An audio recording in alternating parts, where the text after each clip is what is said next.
আমি শুধু ভাবছি, কাল যারা হাজার হাজার টাকা টিকিট কেটে মেসিকে দেখতে গিয়েছিল তাদের মনের অবস্থাটা কি? যারা মেসি ভক্ত তাদের মনের অবস্থাটা কি? তারা কি আশা নিয়ে গিয়েছিল আর তাদের কিভাবে ফিরতে হলো? এর দায় কার?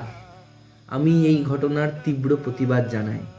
আমার প্রতিবাদের ভাষাটা একটু অন্য, তাই আমি একটু অন্যভাবে বলতে চাই যে মেসি এলো কলকাতাতে, ঝাঁপিয়ে পড়লো মানুষজন, ভিড়ের মাঝে কোথায় মেসি, থাকলো মেসি কতক্ষণ, কত টাকার শ্রাদ্ধ হলো, জমিয়ে স্বপ্ন দেখবে তাকে, সাধারণের জন্য তো নয়, নেতা মন্ত্রী ঘিরে থাকে, ক্ষোভের মাথায় মারামারি, চলল যুদ্ধ ভাঙচুর, টিকিট কেটেও কাছ থেকে নয়, মেসি যেন বহুদূর, সেলিব্রিটি সেলফি তোলে, হাত মেলানোর সুযোগ পায়, সাধারণের জন্য তো নয়, মেসি ভক্ত হেরে যায়।